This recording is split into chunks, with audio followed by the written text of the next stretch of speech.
Have you ever wondered how candles are made? Behind every glowing flame, there is a simple but beautiful process. In this video, I'll guide you step by step through the art of candle making.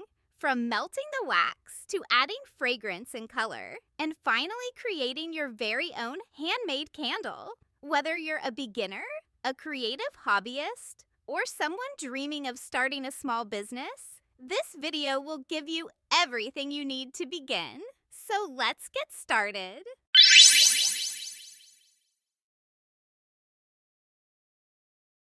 Tools and materials needed for candle making. Wax. You can choose beeswax, soy wax, or paraffin, depending on the type of candle you want. Wicks, the string that carries the flame. It's important to choose the right size for your container.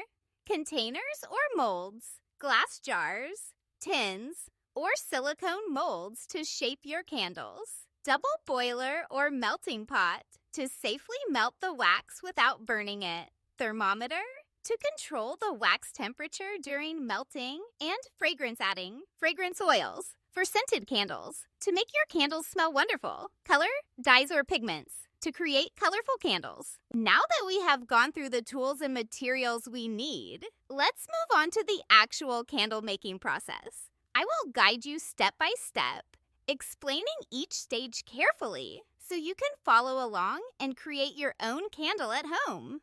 Step 1.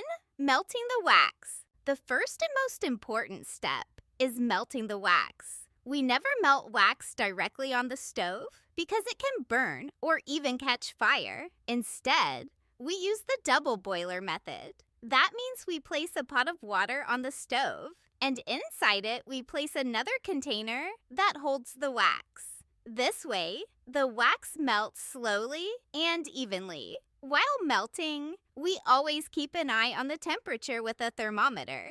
Most candle wax melts between 65 and 85 degrees Celsius, depending on the type. If the wax overheats, it might discolor or lose its natural properties, so it's important to heat it gently. Step 2. Preparing the container and wick. While the wax is melting, we prepare our container or mold. The wick must always be in the center, otherwise the candle will not burn properly. To fix the wick, we can use a drop of melted wax, a glue dot, or even special wick stickers. After securing it at the bottom, we keep it upright by using a wick holder, a chopstick, or even a simple clothespin across the top of the container. This step may look small, but it makes a huge difference in the final result. A well-centered wick means a clean and steady burn. Step 3. Adding color and fragrance. Once the wax has completely melted, it's time to make it unique by adding color and fragrance. If we want a colored candle, we add dye chips, liquid dye, or mica powder. We stir slowly but continuously until the color is fully dissolved. For fragrance, we first let the wax cool down a little, usually to around 60 degrees Celsius. Adding fragrance when the wax is too hot can make the scent fade. Once it's at the right temperature, we add our fragrance oil, usually between 6 to 10% of the total wax weight, and stir thoroughly so it blends evenly. Step 4. Pouring the wax. Now comes one of the most exciting parts, pouring the wax. We pour it slowly and carefully into the container, making sure not to move the wick out of place. We also leave a little space at the top instead of filling it completely. As the wax cools, it will start to harden and turn opaque. At this stage, it's important not to disturb it. If we move the container or touch the surface, it can create cracks or uneven textures. Step 5. Cooling and fixing imperfections.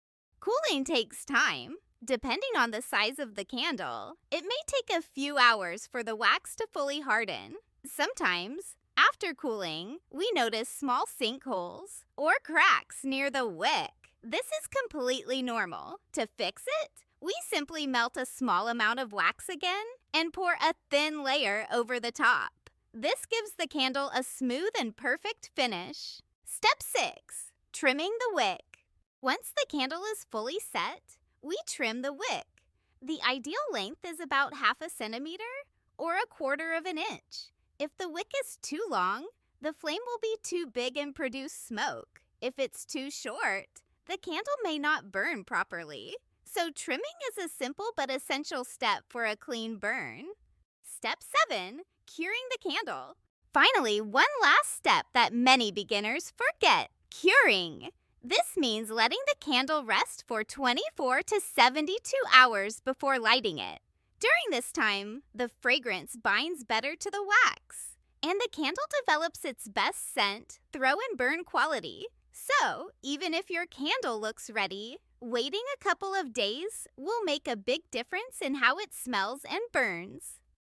And that's the complete candle making process. From melting the wax, preparing the wick, adding color and fragrance, pouring, cooling, trimming, and finally curing.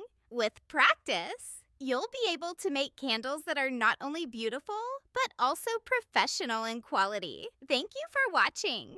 And if you enjoyed this guide, don't forget to like, share, and subscribe for more candle making tips.